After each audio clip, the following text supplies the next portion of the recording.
माघ मास का महात्म्य, चौथा अध्याय। श्री वशिष्ठ जी कहने लगे कि हे राजन, अब मैं माघ के उस महात्म को कहता हूँ जो कार्तवीर्य के पूछने पर दत्तात्रेय ने कहा था। जिस समय साक्षात विष्णु के रूप श्री दत्तात्रेय सत्य पर्वत पर रहते थे, तब महिष्मति के राजा सहस्त्रार्जुन ने उनसे पूछा कि हे योगियों में श्रेष्ठ दत्तात्रेय जी, मैंने सब धर्म सुने, अब आप कृपा करके मुझे माघ मास का महात्म्य कहिए। तब कहने लगे दत्तात्रेय जी कि जो नारद जी से ब्रह्मा जी ने कहा था, वही माघ महात्म्य मैं तुमसे कहता हूँ। इस कर्म भूमि भारत में जन्म लेकर जिसने माघ स्नान नहीं किया, उसका जन्म निष्फल गया।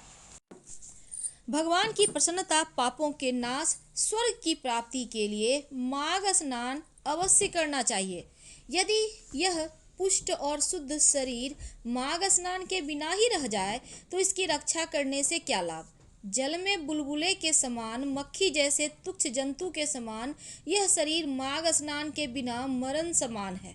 विष्णु भगवान की पूजा न करने वाला ब्राह्मण, बिना दक्षिणा के श्राद्ध, ब्राह्मण रहित क्षेत्र, आचार सहित कुल, ये सब नाश के बराबर है।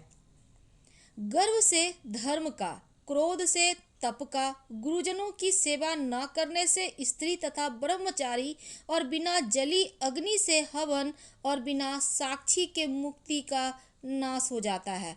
जीविका के लिए कहने वाली कथा, अपने लिए ही बनाए हुए भोजन की क्रिया, शूद्र से भिक्षा लेकर किया हुआ यज्ञ और कंजूस का धन, यह सब नाश के कारण है।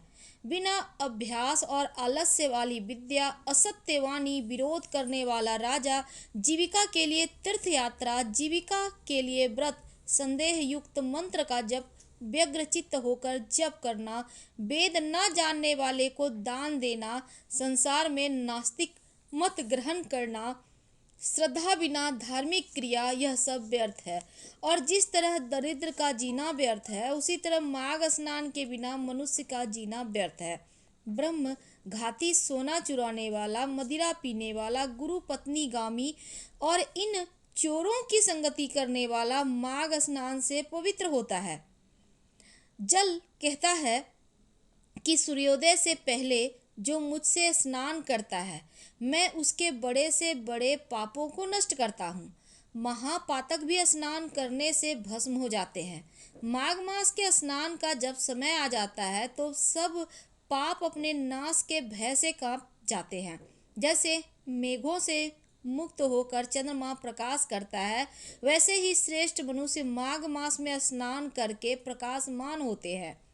काया वाचा मनसा से किए हुए छोटे या बड़े, नए या पुराने, सभी पाप स्नान से नष्ट हो जाते हैं। आलस्य में बिना किए जाने जो पाप किए हों, वह भी नाश को प्राप्त होते हैं। जिस तरह जन्म जन्मांतर के अभ्यास से आध्यात्मिक ज्ञान की प्राप्ति होती है, उसी तरह जन्मांतर अभ्यास से ही माघ स्नान में मनुष्य की रुचि होती है, और यह अपवित्रों को पवित्र करने वाला बड़ा तप और संसार रूपी कीचड़ को धोने की पवित्र वस्तु है। हे राजन, जो मनवांछित फल देने वाला माघ स्नान नहीं करते, वह सूर्य चंद्र के समान भोगों को कैसे भोग सकते हैं। तो माघ मास महात्म्य अध्याय 4 समाप्त हुआ। कल हम आपसे अध्याय 5 के साथ मिलेंगे। हर हर महादेव। पसंद आए तो लाइक कर सब्सक्राइब करें। धन्यवाद।